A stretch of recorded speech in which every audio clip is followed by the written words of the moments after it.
Hey everybody, welcome back to another episode of Can't Hardly Wait. I'm Joe, I'm Alexis. and just wanted to check in. Probably going to be another shorter episode this week. Yeah. Mostly want to talk about Alexis's first couple days after her surgery. Yeah. Um, So I had surgery on Wednesday. Today's Saturday. And it went well. We went in at 8, surgery by 10, home by about 5:30. Yeah, so it was outpatient. I didn't have to stay the night yeah, at the hospital. the procedure itself was super fast, like less than an hour. Yeah. Um, so it was nice to be home. My nurses were great. Anesthesiologist was awesome. Surgeon did his surgeon stuff. It was good. The first day sucked. Felt like crap. Um, Yeah, I was a little concerned. yeah, Joe was like, when we came home, especially like, let me know if we have to go back. We're going back. Well, So it's crazy to me that they can do a procedure like that as outpatient, yeah, and I mean, you had said, like, I think part of the problem is that we didn't know what degree of pain was mm-hmm. really normal or Yeah, within like acceptable range. yeah. And she kept saying that she had like pretty bad pain going on Yeah. for like most of the night after we got back. So, Well, and looking at like message boards and Reddit, and you ask people about what kind of pain they have, and they're like, oh, it's no problem, it's fine. It's fine after like a day or two, it's just fine. But they don't say, like, when you go home, you feel like crap. Like, yeah. you are in pain. I mean, and that is to be, I mean, duh, of course. Well, I mean, I'm sure it will vary depending on the person, Yeah. but I mean, I think it is good to talk about the fact Yes. that some pain is normal. We have a friend, shout out to Katie, Yes.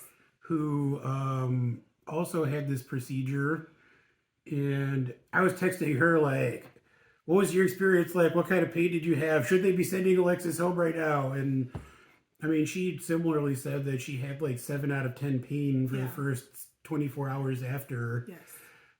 So yeah, I'm sure there are people who have like much less pain, but Yeah. I think it's good to know that it's not abnormal if you are having that, especially for the first 24 Right. hours or so. So day 2 was rough in the morning, and got better throughout the day.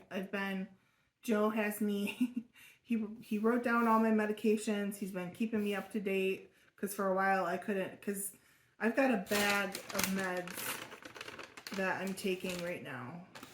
Yeah, and they all have like different intervals between doses, so we had to write out a schedule. So he wrote out a schedule. He's been a really good nurse, and keeping me, going, keeping me hydrated, and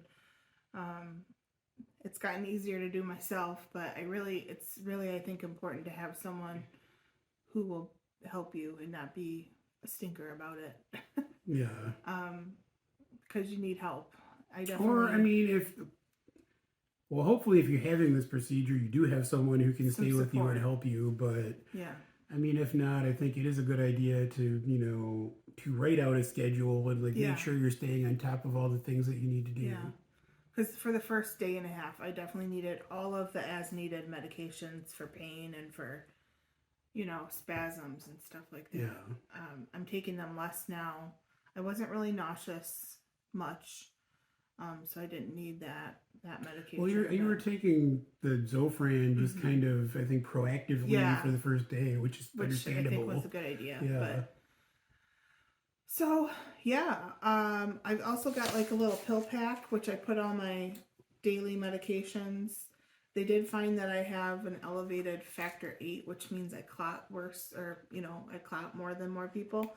So I'm on a blood thinner. So I wanted to make sure that I took that at the right time.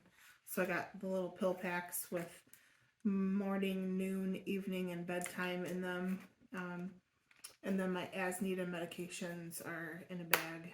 And they sent me home with, the nurse was really sweet, couple of these cups with the, ounces on them and milliliters and cc's. because that's been helpful to me. I have a big Nalgene, which I've been drinking out of, but this is easier Yeah. to kind of see. It's a more size, smaller chunk Yeah, to not get get out of the way. overwhelmed. But yeah, the Nalgene, the 32-ounce Nalgene is her goal Yeah. every day for now. Yeah. In order to get 32 ounces of fluids. Then hopefully we can move it up to 64, which I've been doing okay with. Yeah, you've been, like, honestly, I thought you'd have a harder time. I did too. Like, you've been doing a lot better than I thought Yeah. you would, and I mean, yesterday and now, especially today, like, you seem like you're feeling a lot better, which is nice to see, because I was a little worried the first day. And today we went on a little outing to get out of the house. We just went to Kohl's and Michael's, and then Joe went to Costco, and I stayed in the car. Yeah, I mean, I didn't want to deal with that mess. Costco is amazing, but also the worst. Yes. So, anyway, that's what's going on. Oh, you should maybe. Yesterday you had to go get a fluid infusion. Yesterday I had a fluid infusion. They gave me 2 liters of saline and then a little bit of steroid to help with swelling in my, abdomen and everything. So that might be part of why you're feeling better. Yeah, I think that's part of why I'm feeling better too, for sure. But I think that really perked me up, and I have another infusion on Monday that I'm doing. I think that's a cool thing that they do prophylactically to make sure you don't get dehydrated. Yeah. So. Yeah. I'm still kind of in my pajamas all the time. Joe still has to help me put on my pants, which I am happy to do. And they have me on like lifting restrictions, so just got to be careful. About another 10 days, I think, for the lifting restrictions. Like 2 weeks, it is. Yep.